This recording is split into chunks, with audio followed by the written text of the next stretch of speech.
My husband made me donate a kidney to his mother. Said, prove your family. I did the surgery. Saved her life. 3 days later, still in the hospital, he served me divorce papers. His mother smiled from her bed. Thanks for the kidney. His girlfriend was in the room, wearing an engagement ring. 6 months later, they needed something else. Another organ. They called me desperate. I was still recovering from surgery when my husband handed me divorce papers. 3 days. That's how long he waited after I gave his mother my kidney. 3 days before he walked into my hospital room with his pregnant girlfriend and a lawyer carrying a briefcase full of documents that would erase me from his life. I couldn't sit up without help. The catheter was still in. The incision across my left side burned with every breath. And Ryan stood at the foot of my bed, wouldn't even look at me, while this blonde woman in designer yoga pants touched her swollen belly and smiled. These are for dissolution of marriage, Mrs. Bennett. The lawyer's voice was professional, almost bored. Like he did this every day. Like I wasn't lying there with half my insides missing, given to save a woman who just sent me a text message that said, "Thanks for the kidney. You were always temporary." I looked at Ryan. My husband of 7 years. The man I just sacrificed a piece of myself for. Why? He finally met my eyes. Mom needed you. Now she doesn't. That's when I understood. I wasn't family. I was spare parts. And they'd just gotten what they came for. But I should back up. Explain how I ended up here. How a high school art teacher from Grand Rapids, Michigan became an organ donor for a woman who saw her as disposable. My name is Maya Parker. Or was Maya Bennett back then. I was 32 years old, teaching art at Riverside High School, running a small after-school pottery program I funded with my own paycheck because the district budget never stretched far enough. I loved my students. Loved watching them discover they could create something beautiful with their own hands. It was the best part of my day. At home I managed everything. The bills. The mortgage. The retirement contributions. The grocery shopping. Every financial decision. Ryan always said he was better at sales than spreadsheets. He was a real estate agent, charming and ambitious, always chasing the next big commission. He'd come home late smelling like expensive client dinners and tell me about deals that were almost closed, or right around the corner. I handled the rest. That was our arrangement. It seemed fair at the time. Our marriage wasn't perfect. Ryan was distant sometimes. He worked late often. But I told myself that was normal. That's what marriage looked like after 7 years. The passion fades, the routine sets in, you build a life together. Right? I'd been noticing things though. Small things. Our savings account had been shrinking for months. 10,000 became 8, then 6, then 4. Every time I logged in to pay the mortgage or transfer money, the balance was lower. When I asked Ryan about it, he'd wave me off with that easy smile he used on clients. Market fluctuations, babe. My commission structure changed this quarter. It'll bounce back. I wanted to believe him. I needed to believe him. Because if I didn't, what did that say about me? About the 7 years I'd invested in this marriage? Then Gloria called. Late February, a Thursday night. Ryan was in his home office with the door closed. Something he did more and more. And I was grading student assignments at the kitchen table when his phone lit up on the counter. I saw her name on the screen. I almost didn't answer. Something told me to pick up. Why, Her voice sounded thin. Fragile. Is Ryan there? He's working. Is everything okay? There was a pause. A breath. Then, my kidneys are failing. Both of them. The doctors say I need a transplant. The room tilted. Gloria was only 63. She'd always seemed healthy, active. The kind of woman who posted about hot yoga classes and green smoothies on Facebook. Oh my God. Gloria, I'm so sorry. What can we do? They're testing the family. Ryan, Donald, Michelle. We'll know soon. Ryan came out of his office 20 minutes later. I told him about the call. He nodded slowly, his face blank.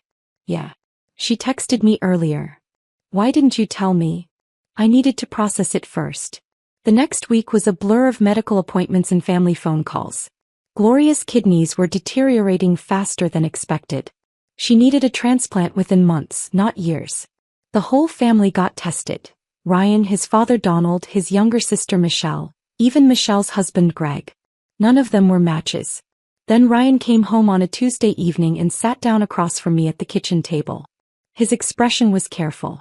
Controlled. They tested you too. From that blood panel you did last year for the life insurance policy. My stomach dropped. And your match. The only one. The weight of those words settled over me slowly. Heavy. Suffocating. Me. The doctors say you're near perfect. Better than anyone in the family. He reached across the table and took my hand. His palm was cold. I know it's a lot to ask. It was everything. But what was I supposed to say? Well, let my mother-in-law die because I was scared? The pressure started the next day. Gloria called every morning, her voice weak and trembling.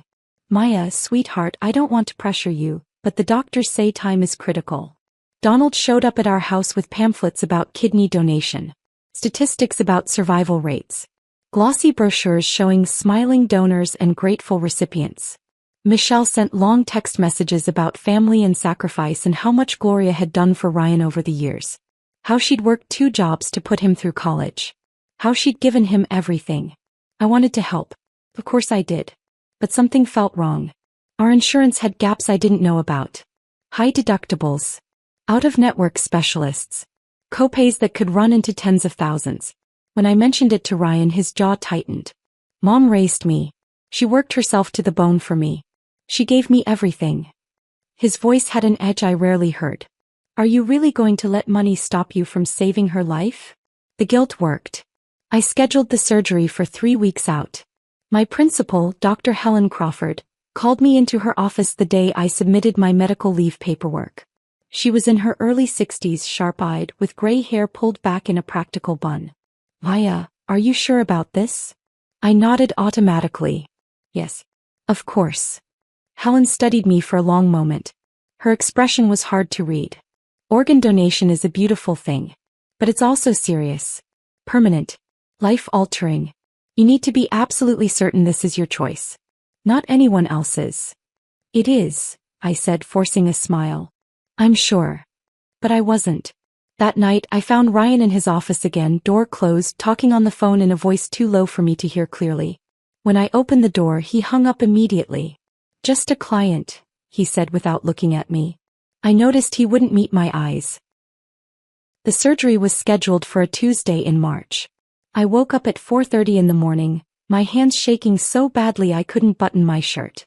Ryan drove me to the hospital in silence. The roads were empty, the sky still dark. I kept waiting for him to say something. Anything. To reassure me. To thank me. He didn't speak the entire drive. In the pre-op room they wheeled Gloria past my bed. I expected her to stop. To say something. To acknowledge what I was about to do for her. She didn't even look at me. Just stared straight ahead, her jaw set, her eyes flat and distant. A nurse patted my arm. You're very brave. I didn't feel brave. I felt terrified. The anesthesiologist leaned over me with a kind smile. Ready? I wasn't. But I said yes anyway. Because that's what you do for family. You sacrifice. You prove you belong. When I woke up, the pain was immediate and overwhelming. My left side felt like it had been torn open and stitched back together with barbed wire. A nurse stood by my bed checking monitors. The surgery went perfectly. Gloria's kidney is functioning beautifully. I tried to feel relieved. I tried to feel proud. Instead I felt hollow. Carved out. Like something essential had been taken and I'd never get it back. Ryan visited that first evening. He stayed 10 minutes.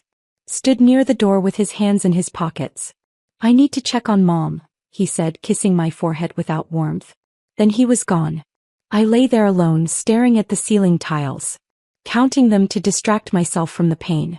43 tiles. Fluorescent lights humming overhead. The antiseptic smell of the hospital. The beep of machines monitoring my vital signs. I had never felt more alone in my entire life. On day 2, Ryan didn't visit at all. A nurse mentioned he'd been with Gloria most of the day. Your mother-in-law is doing remarkably well, she said with a smile. You gave her a wonderful gift. I tried to smile back. My face felt frozen. On day 3, the nurse came in to check my vitals. Your husband is here. For a moment I felt something like hope. Maybe he was finally here to take me home. To tell me it was over. To thank me properly. Then Ryan walked in. And he wasn't alone. There was a woman with him. Blonde, athletic, wearing those expensive yoga pants and a diamond bracelet that caught the fluorescent light. And a man in a tailored suit carrying a leather briefcase. Ryan didn't sit down. Didn't come close to the bed. Just stood at the foot like I was a stranger. Maya, this is Cassie. And my attorney, Mr. Hoffman.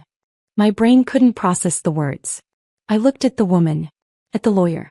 Back at Ryan. What? Mr. Hoffman opened his briefcase with practiced efficiency. Professional. Detached. Mrs. Bennett, your husband is filing for dissolution of marriage. He placed a stack of papers on the table beside my bed. These are the documents. The words didn't connect. Dissolution. Marriage. Papers. I looked at Ryan, waiting for him to laugh. To say it was a mistake. To do something human. He wouldn't meet my eyes. Cassie shifted uncomfortably. Her hand moved to rest on her stomach. That's when I saw it clearly. The swell of her belly under her fitted top.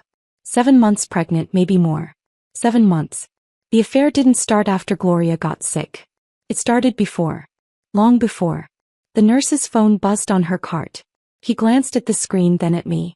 Her expression shifted to something I'll never forget. Pity. Pure, devastating pity. Mrs. Bennett, you have a message. From Gloria Bennett. My hands were shaking too badly to hold the phone. The nurse read it aloud, her voice getting quieter with each word. Thanks for the kidney. Ryan will finally get his inheritance now. You were always temporary. The room spun. The machines beeped steadily. Somewhere down the hall someone laughed. I looked at Ryan. Cassie. At the lawyer with his briefcase full of papers designed to erase 7 years of my life. Why? My voice came out broken. Small. Ryan finally met my eyes. His expression was cold. Mom needed you. Now she doesn't. And that's when I understood. I had never been family. I had been a resource. An asset. Spare parts to be harvested and discarded. They had used me. And now they were throwing me away. My sister Tanya picked me up from the hospital 4 days later. Ryan was already gone. Moved out of our house. Into a downtown condo with Cassie, according to a terse text message he sent at 11 o'clock the night before. No apology. No explanation. Just an address where I could send any of his remaining belongings.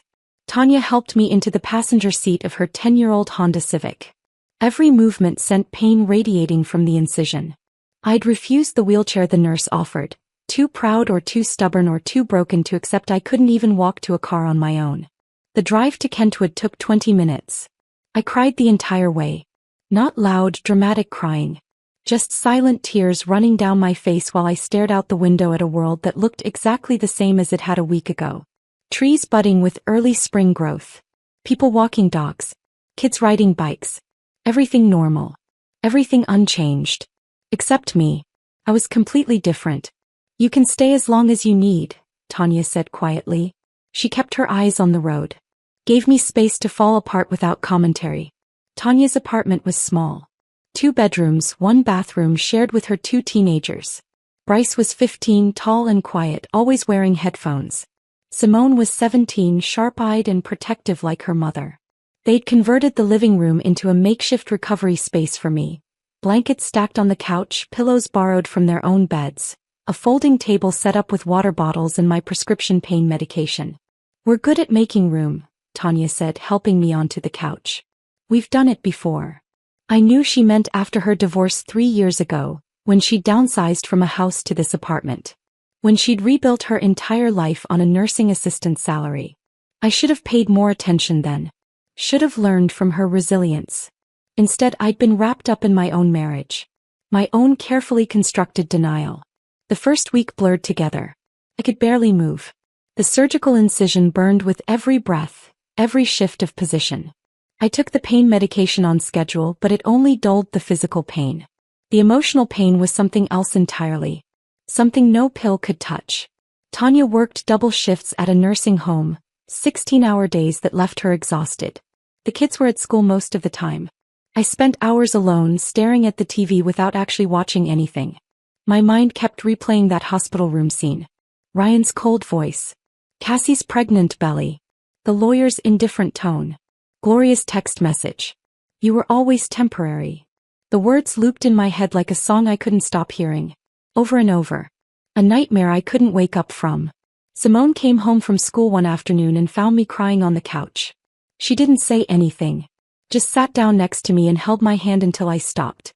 2 weeks after moving in, I forced myself to open my laptop. I needed to face reality. Check the bank accounts. Pay bills.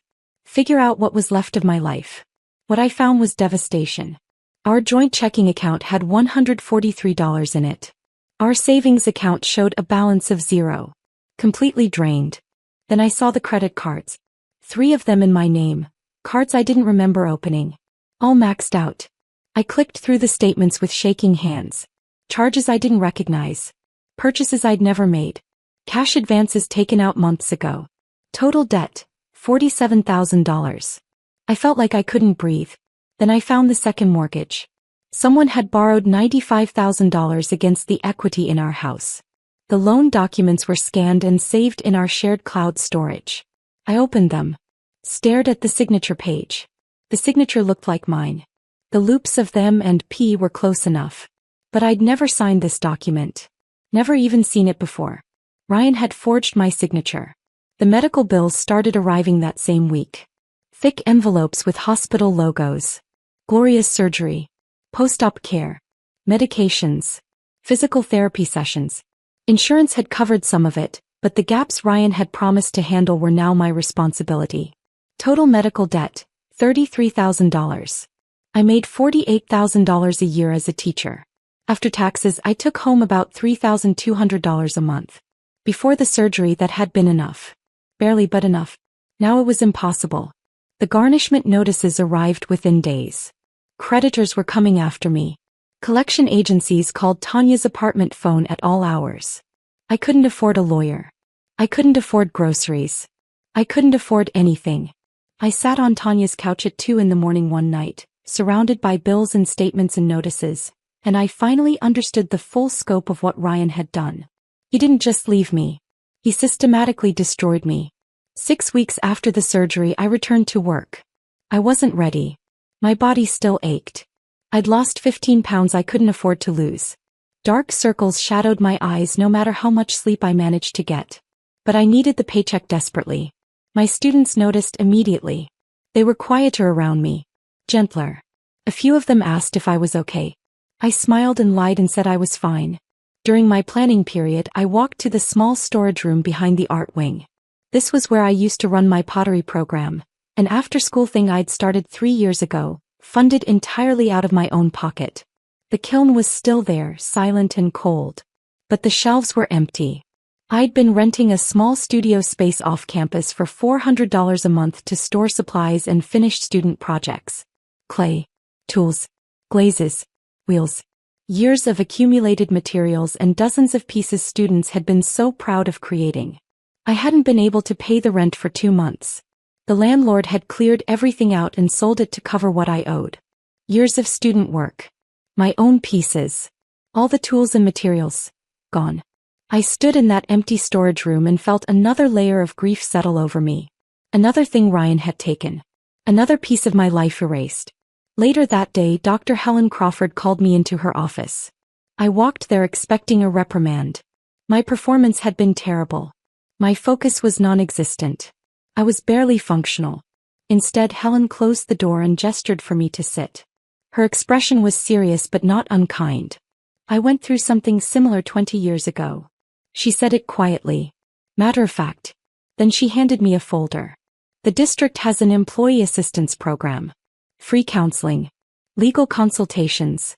Financial planning resources. I want you to use it. I took the folder with hands that wouldn't stop shaking. Why are you helping me? Helen's expression softened. Because someone helped me when I needed it. And because you're a good teacher, Maya. Don't let them take that from you too. I started working 3 side jobs just to contribute to Tanya's rent. During the day I taught full-time. At night I graded essays for an online education company. Mindless work that paid $12 an hour. I created social media graphics for small businesses I found on freelance websites. I tutored high school students via Zoom, helping them with college application essays and SAT prep. I slept 4 hours a night if I was lucky. Tanya worried. She'd find me at the kitchen table at midnight, laptop open, eyes burning with exhaustion. "You're going to make yourself sick." "I'm already sick," I said. Came out harsher than I meant. "I'm sorry. I need to help. I need to contribute something." Simone started bringing me tea in the evenings without being asked. Bryce offered to give up his bedroom so I could have privacy and a door that closed. I refused. I was already taking too much from them. From this family who had their own struggles, their own tight budget, their own lives that didn't need my disaster spilling into every corner. One Saturday afternoon, I forced myself to sort through the boxes of documents from the house. Things Ryan had left behind or hadn't cared enough to take. Old tax returns. Insurance papers. Bank statements from years ago. I wasn't looking for anything specific. I just needed to organize. To feel like I had control over something even if it was just filing papers. Then I found it. A life insurance policy. The paper was crisp, official. I unfolded it slowly. Policyholder, Ryan Bennett. Insured, Maya Bennett. Beneficiary, Ryan Bennett. Death benefit, $250,000. Policy date, January 15th. 2 months before Gloria's surgery. I read it 3 times. My hands went completely numb. The paper slipped from my fingers and drifted to the floor. If I'd died during surgery, if there'd been complications, an infection, a surgical error, anything, Ryan would have collected $250,000. The timeline clicked into place with sickening clarity. He'd taken out the policy before Gloria even called about needing a transplant. Before the family got tested. Before he knew I was a match. He'd been planning this. I wasn't family. I wasn't even a person to him. I was an investment. An asset. A resource to be extracted and discarded, or cashed in if circumstances aligned correctly. I picked up the policy with shaking hands. Took a photo of it with my phone. Then I found the folder Helen had given me and pulled out the legal aid number. My hands were still trembling when I dialed. A woman answered on the 3rd ring. Legal Aid of Western Michigan. "This is Marcus Webb's office." "I need help," I said. My voice sounded strange. Distant. Like it belonged to someone else. "I think my husband committed fraud. And I think he was hoping I'd die." Marcus Webb met me at his office the following Monday morning. His workspace was small, cluttered with case files and legal textbooks, tucked into a converted house that served as the Legal Aid of Western Michigan headquarters. He was in his 50s with graying hair and tired eyes that had seen too many stories like mine. I handed him the life insurance policy. He read it slowly, his expression unchanging. Then he set it down and looked at me. "Tell me everything." So I did. The shrinking savings account. The pressure from Ryan's family. The surgery. The divorce papers in my hospital room. Gloria's text message. The forged signatures on the second mortgage. The maxed out credit cards I'd never opened. Marcus took notes on a yellow legal pad. His handwriting was terrible, but his questions were precise. He asked about dates, amounts, who was present when decisions were made. When I finished, he was quiet for a long moment. Then he tapped the life insurance policy with his pen. "This is more than divorce, Maya. This is financial exploitation. Possibly fraud. Can you prove it?" "I can try." He pulled out a blank bankruptcy petition form. "We'll file this with a specific request for investigation. The trustee will look into the forged documents, the fraudulent debts. If we can establish a pattern of exploitation, we might be able to get criminal charges filed." I didn't let myself hope. Hope had gotten me into this mess. "What are the chances?" Marcus met my eyes. "Honestly, I don't know. But I've been doing this for 20 years and I've never seen a case this clear-cut. The life insurance policy alone is damning. Combined with everything else, we have a real shot." He filed the bankruptcy petition that afternoon. Then he gave me a card for a counselor, Dr. Patel, who worked with the employee assistance program the school district offered. "You need someone to talk to who isn't a lawyer," Marcus said. "Someone who can help you process this." I started seeing Dr. Patel twice a week. She was younger than I expected, maybe 40, with kind eyes and a way of asking questions that made me think instead of just react. She didn't judge. Didn't pity. Just listened. 6 months passed like that. Slowly. Painfully. But something shifted. I was still living with Tanya. Still working 3 jobs. Still buried in debt that garnished my paycheck every month. But I was functioning. Surviving. The bankruptcy was moving through the system. Marcus called every few weeks with updates. The trustee was investigating, documents were being subpoenaed, things were progressing. At school, something unexpected happened. My students rallied around me. I don't know who started it, probably Jada Morrison or one of the other seniors. But they organized a fundraiser. A bake sale during lunch periods. An art auction featuring student work. They raised $800. When they presented me with the check, I cried in front of 30 teenagers. "This is for your pottery program, Ms. Parker," Jada said firmly. "You always funded it yourself. Now we're funding it." It wasn't enough to rent the studio space back. But it was enough to buy clay and basic tools. I started teaching pottery again during lunch periods, right there in the storage room behind the art wing. Kids showed up who'd never taken art before. They sat at makeshift tables and shaped clay with their hands and talked about their lives, their families, their struggles, their dreams. I realized I wasn't just teaching. I was healing them and myself. Then on a Tuesday in October the call came. I was in the middle of teaching a sophomore class, demonstrating watercolor techniques, when my phone buzzed in my pocket. I ignored it. School policy. No phones during instruction. It buzzed again. And again. During the passing period I checked. 7 missed calls. 3 voicemails. All from Ryan. My stomach dropped. I hadn't heard from him in 6 months. Not since Marcus had sent a cease and desist letter regarding any further contact outside of official divorce proceedings. I stepped into the hallway away from the rush of students and listened to the first voicemail. Ryan's voice was different. Tight. Panicked. Stripped of the cold confidence he'd had in that hospital room. "Why? Mom's kidney failed. Infection. They say she needs another transplant immediately. Cassie can't donate. Pregnancy complications. You're still the best match. We need to talk. Please call me back." The second message was longer. More desperate. "Maya, I know you're angry, but this is life or death. We can work something out. There's money from Mom's estate. We can settle the debt, help you out, whatever you need. Just call me." The third message was just breathing. Heavy. Ragged. Then a click. I stood in the hallway, students rushing past me to their next classes, and I felt nothing. No sympathy. No anger. No guilt. Just a cold, clear certainty settling into my bones. I wasn't doing this again. I was about to delete the voicemails when Jada Morrison appeared beside me. She had a hall pass in her hand, probably headed to the library. "Miss Parker, you okay?" I forced a smile. "I'm fine." Jada's sharp eyes didn't buy it. "That didn't sound fine." She nodded toward my phone. "Was that about your ex's mom?" I didn't know how much my students knew. I'd never told them directly about the surgery, the divorce, any of it. But high school kids heard everything. They saw everything. "Yeah. She needs another kidney." Jada was quiet for a moment. Then she said something that stopped me cold. "My aunt donated a kidney to her sister 5 years ago. She said the doctors tested her for everything, blood, genetics, all kinds of stuff. Did they find anything about you?" I frowned. "What do you mean?" "I mean, my aunt found out she had this rare blood thing that made her like a super donor or something. The doctors told her she could help a lot of people. Did they tell you anything like that?"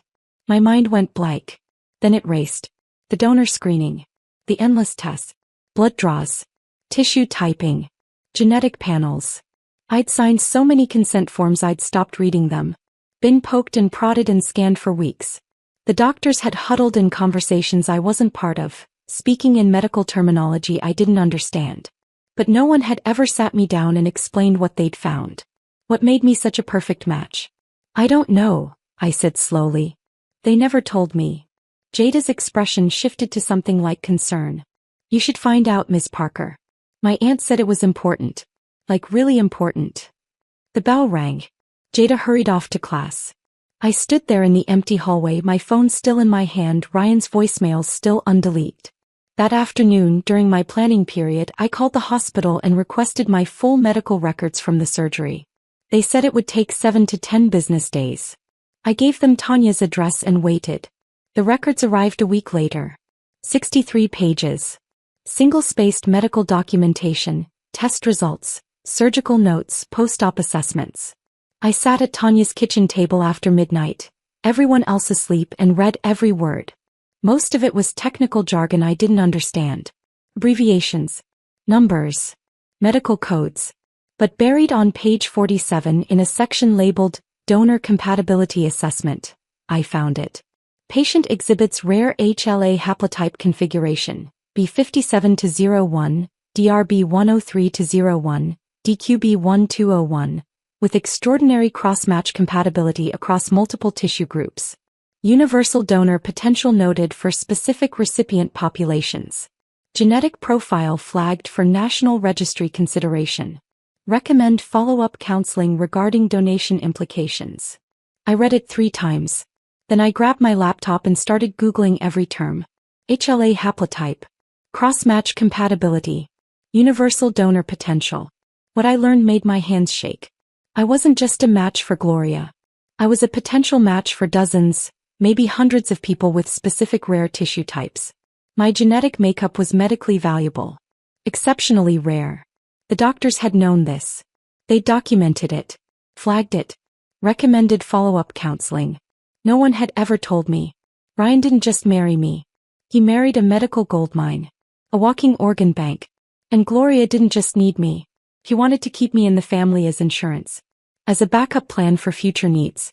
The inheritance Gloria had mentioned in that text message. Ryan will finally get his inheritance now. It wasn't about money. Or maybe it was, but it was also about this. About keeping me accessible.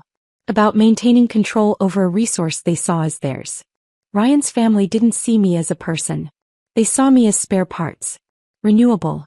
Harvestable. I closed the laptop. Sat in the dark kitchen listening to Tanya snore softly in the next room. The refrigerator hummed. The heater kicked on.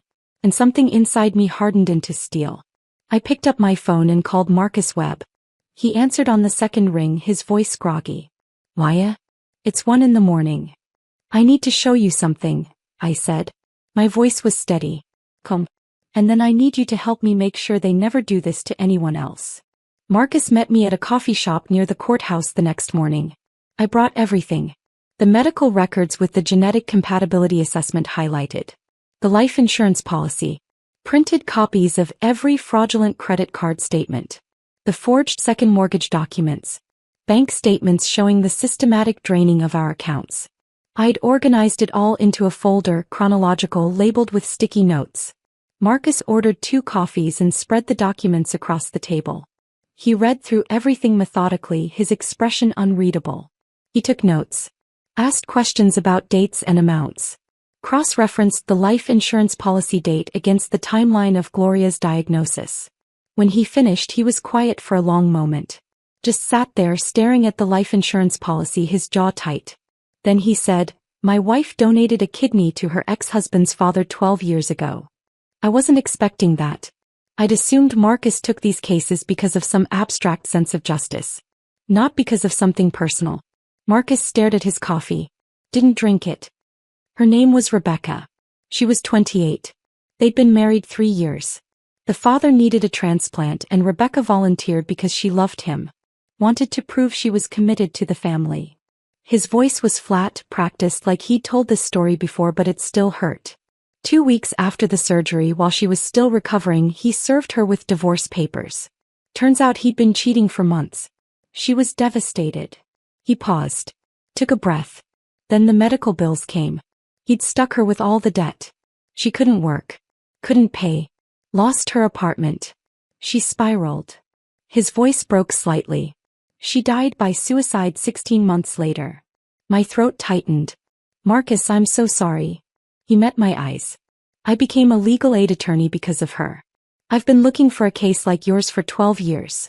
One with clear evidence of coercion, fraud, and exploitation. The life insurance policy. The forged signatures. The genetic compatibility they never properly disclosed to you. This is what I need to establish legal precedent. He leaned forward. Will you let me fight for you? I didn't hesitate. Yes. Marcus filed an amended bankruptcy petition that afternoon, specifically requesting a fraud investigation. Within 2 weeks, a bankruptcy trustee named Linda Morales was assigned to my case. Linda was in her 40s, sharp-eyed, with the kind of intensity that made people nervous. She was thorough, relentless, and deeply unimpressed by Ryan's paper trail. She subpoenaed bank records going back 5 years. Credit card statements. Loan documents.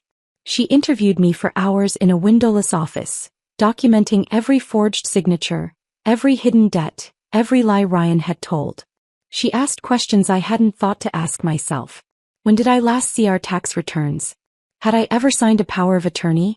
Did Ryan have access to my social security number? The second mortgage was the smoking gun. Ryan's signature was legitimate. Mine was not. Linda hired a handwriting analyst who confirmed what we already knew: forgery, clear and deliberate. Linda forwarded the findings to the Michigan Attorney General's office. A criminal investigation was opened. Meanwhile, I filed a formal complaint with the hospital's ethics board. Marcus helped me draft it, carefully worded, backed by documentation. I submitted the life insurance policy as evidence that I was not a voluntary donor operating in good faith. I was a target. A resource to be exploited. The hospital's legal team took the complaint seriously. They launched an internal review of the donor screening process, specifically questioning why I was never properly counseled about my rare genetic compatibility and whether there was undue family pressure involved. Ryan started getting subpoenas. So did Gloria. So did Donald, Ryan's father. The walls were closing in. One evening in late November, I received a Facebook message from an account I didn't recognize. The profile picture was blank. The name was just initials. "This is Cassie. We need to talk. Please." My first instinct was to delete it. Block the account. This woman had stood in my hospital room, pregnant with my husband's child, while a lawyer handed me divorce papers. I owed her nothing. But curiosity won. Or maybe it was something else. I need to understand. I messaged back. When and where? We met at Riverside Park the next afternoon. Neutral ground. Public. Safe. Cassie was sitting on a bench near the playground, her pregnancy now in its final weeks. She looked exhausted. Dark circles under her eyes. Hair pulled back in a messy ponytail. She didn't look like the polished woman who'd stood in that hospital room. She looked scared. She didn't waste time with pleasantries. Ryan took out a life insurance policy on me. She handed me a printed document. I unfolded it slowly. Policyholder, Ryan Bennett. Insured, Cassie Brennan. Beneficiary, Ryan Bennett. Death benefit $300,000. Policy date, 1 week after Gloria's surgery. My hands went cold. "I found this 2 weeks ago," Cassie said, her voice shaking. "I was looking for our health insurance cards and found it in his file cabinet." I confronted him. He said it was just standard financial planning. That all couples do this. She looked at me. But I'm not stupid. I looked at the dates. I looked at the donor testing results he'd printed out and left in his office. I'm not a match for Gloria. My blood type is wrong. But I didn't know that when he started dating me. Her eyes filled with tears. He was going to use me as a backup. If you couldn't donate or if Gloria needed more later, he'd have pushed me into it. And if I died during childbirth or surgery. She didn't finish. Didn't need to. I felt a strange kinship with this woman I should have hated. "Why are you telling me this?"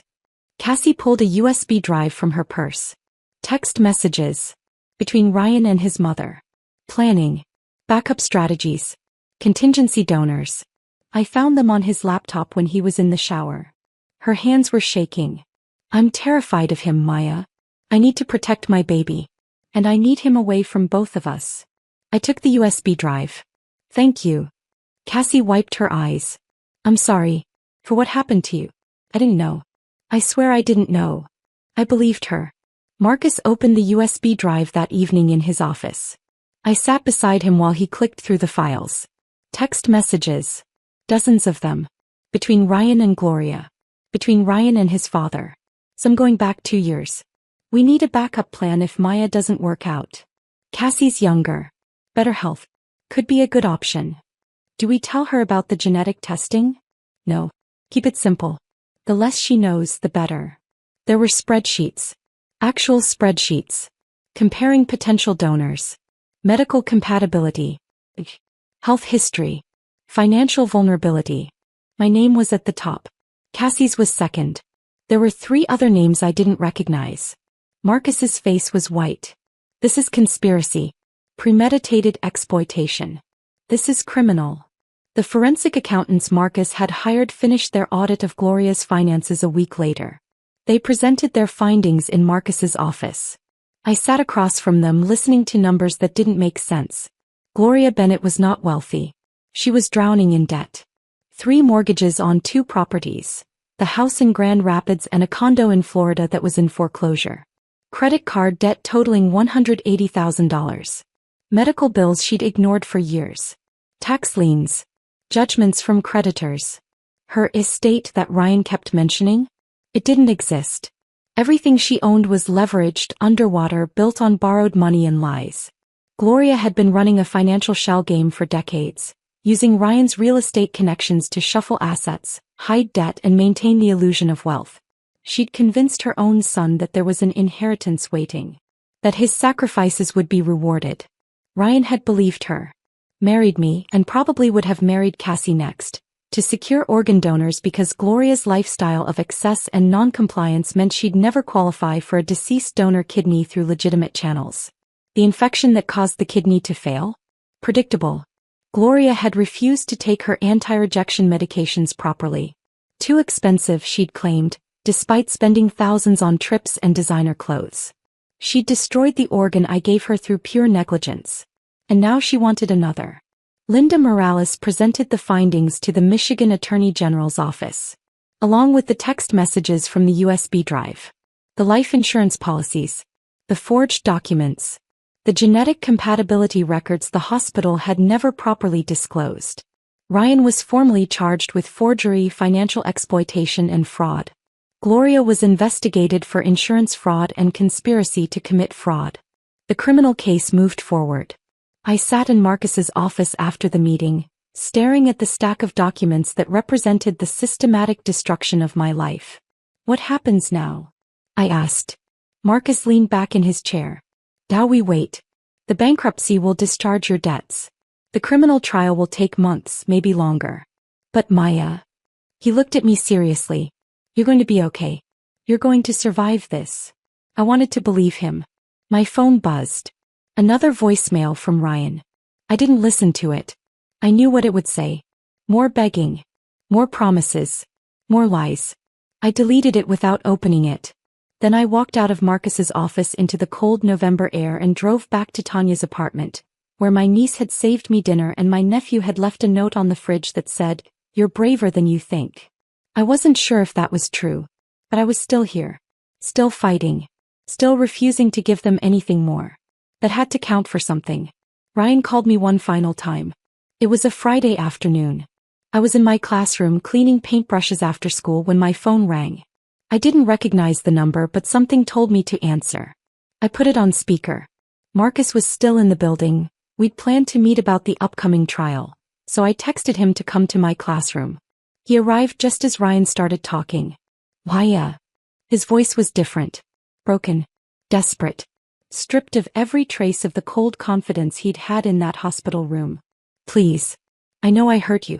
I know what I did was wrong. But my mother is dying. She needs you. Just this one thing and I'll never ask you for anything again. We'll settle everything, the debt, the divorce, all of it. I'll give you whatever you want. Please. Marcus stood by the door, arms crossed, listening. I was silent for a long moment. Then I said calm and clear, no. No. Ryan sounded genuinely shocked. Like the concept of me refusing him was incomprehensible. Why, she'll die. That's not my problem. My voice didn't waver. Didn't break. You took my kidney, my money, my home, and my dignity. You forged my signature. You took out a life insurance policy hoping I'd die. You turned me into a commodity. I gave your mother one kidney. She destroyed it through her own negligence. I'm not giving her another. You're killing her. No, Ryan. You are. You and Gloria made your choices. You lied. You manipulated. You exploited. Now live with the consequences. I paused. Don't call me again. I hung up. Marcus placed a legal document on my desk. Sign this. It's a formal refusal of donation request, protecting you from any future legal claims that you abandoned Gloria or acted with malice. You're asserting your bodily autonomy. I signed without hesitation. 2 weeks later, Ryan was arraigned on fraud charges. He pleaded not guilty. His attorney argued that the forged signatures were misunderstandings, that the life insurance policy was standard financial planning, that everything could be explained. The judge set trial for 8 months out. Gloria survived on dialysis. She was placed on the transplant list, but her history of non-compliance, the missed medications, the refused follow-up appointments, the infection she'd caused through negligence, made her low priority. She'd wait years for a kidney if she ever got one at all. I didn't feel guilty. I felt free. My bankruptcy was discharged 4 months after filing. Every fraudulent debt, the credit cards I'd never opened, the second mortgage with my forged signature, the medical bills Ryan had stuck me with, was wiped clean. I didn't get rich. I got free. My credit score was destroyed. It would take years to rebuild. But I didn't care. I was alive. I was employed. I had Tanya, Bryce, Simone, my students, and a future that wasn't buried under Ryan's lies. Marcus didn't charge me a single cent. When I tried to pay him something, anything, he refused. My wife didn't get justice, he told me on the courthouse steps after the discharge hearing. His eyes were distant, remembering. But you did. That's enough for me. I hugged him. This quiet man who'd fought for me when no one else would. Who'd seen his wife's story and mine and decided it wouldn't end the same way. I returned to teaching full-time without the crushing weight of 3 side jobs. I started sleeping 6 hours a night instead of 4. I gained back the weight I'd lost. Color returned to my face. My students noticed. "Miss Parker, you look different," one of them said. "Better." The pottery program grew. 20 students now, meeting during lunch and after school. Dr. Helen Crawford approved a small budget for supplies. Not much, but enough. We worked in the storage room behind the art wing, shaping clay with our hands, creating something beautiful from raw earth. I told them the truth one day when a student asked why I loved pottery so much. You can break something and rebuild it. It won't look the same, but it can still be strong. Maybe stronger than before. They understood what I meant. I started a blog on a Saturday night in March. I called it The Cost of Giving, Financial Literacy for Women Leaving Abuse. The first post was my story, written plainly. No embellishment, just facts. I included scanned documents, redacted for privacy but clear in their evidence. The life insurance policy, the forged mortgage, the medical records showing the genetic compatibility no one had explained to me. I wrote about the signs I'd missed, the red flags I'd ignored, the coercion disguised as family loyalty, the systematic financial destruction. I posted it at 11 o'clock on a Saturday night and expected maybe 10 people to read it. By Monday morning, the post had 3,000 views. By the end of the week, 15,000. Women commented, sharing their own stories. Some had donated organs. Some had donated money to partners who betrayed them. Some had donated years of their lives to men who saw them as resources to be exploited and discarded. I kept writing. I posted about protecting yourself financially before marriage. Understanding medical debt. Recognizing financial abuse. The warning signs of coercion. Legal resources for fraud victims. Marcus Webb contributed guest posts about legal protections. Dr. Patel wrote about trauma and recovery. Other women sent me their stories and I shared them with permission. Within 6 months, I had 50,000 followers. News outlets reached out. I was interviewed on a local podcast, then a regional radio show. I wasn't famous, I was just visible enough to help people who needed it. Marcus and I partnered to offer free monthly legal clinics for women navigating financial abuse and divorce. We met in the public library conference room. Sometimes 5 women showed up. Sometimes 20. Every single one of them mattered. 2 years after the divorce, I received a letter from the hospital. I opened it at Tanya's kitchen table on a Tuesday morning. The letterhead was official. My hands shook as I read. My rare genetic compatibility had been added to the National Organ Donor Registry, not for living donation but for deceased donor coordination. If I ever died, my organs could save multiple lives. But that wasn't all. The letter explained that my genetic profile had already been used, with my permission, granted through proper consent this time, to match 3 transplant recipients with deceased donors who shared similar rare markers. A single father in Ohio. A college student in Illinois. A grandmother in Indiana. My genetic information had helped save them. I didn't give them my organs. But my existence in the database helped doctors make connections they wouldn't have found otherwise. I read the letter 3 times. Then I framed it. Not because I was proud, though I was, but because it reminded me of something essential. What I gave was my choice now. On my terms. With full consent. With dignity. Jada Morrison graduated that spring. She earned a full scholarship to Howard University for pre-law. At graduation she found me in the crowd and hugged me tight. I'm going to study medical ethics because of you, Ms. Parker. I'm going to protect people like you. I attended the ceremony with Tanya, Bryce, and Simone. We took pictures together, laughing. A family built not from blood but from survival and love. Dr. Helen Crawford pulled me aside after the ceremony. I never told you the whole story, she said quietly. 20 years ago, I donated a kidney to my ex-husband's brother. He divorced me 3 weeks later. I lost everything, my home, my savings, my sense of self. I rebuilt my life by going back to school, getting my doctorate, moving into administration. I recognized you the moment you came back to work after surgery. I saw myself.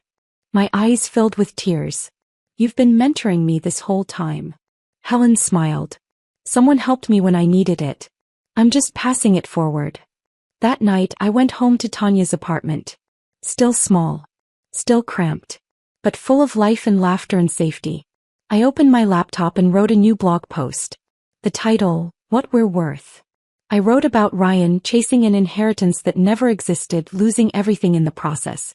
I wrote about Gloria building a life on borrowed money and lies, ending up alone on dialysis with a transplant list that might never call her name. I wrote about myself, losing everything, and building something real from nothing. I wrote, they thought I was worth a kidney, worth a signature they could forge, worth a life insurance payout if I died on the operating table. But they were wrong. I'm worth more than what they could take from me. I'm worth what I choose to give. On my terms. To people who deserve it. To causes that matter. That's the difference between us. That's what we're worth. I posted it. Then I closed the laptop, made tea and sat with Tanya on the couch. We watched a movie. We laughed. Outside, the Michigan winter was brutal and cold. But inside it was warm. I had survived. And survival, I'd learned, was its own kind of revenge. Not the dramatic, destructive kind. The quiet kind. The kind that meant waking up every morning and choosing to keep going. The kind that meant helping others so they didn't have to suffer alone. The kind that meant building a life worth living from the ruins of what was taken. Ryan lost everything chasing something that never existed. I lost everything and built something real. That's what we're worth. If this story of revenge through survival resonated with you, hit that like button right now. My favorite part was discovering Gloria's fake wealth was all borrowed money and lies. What was your favorite moment? Let me know in the comments below. Don't want to miss more empowering stories like this? Subscribe and hit that notification bell for instant updates.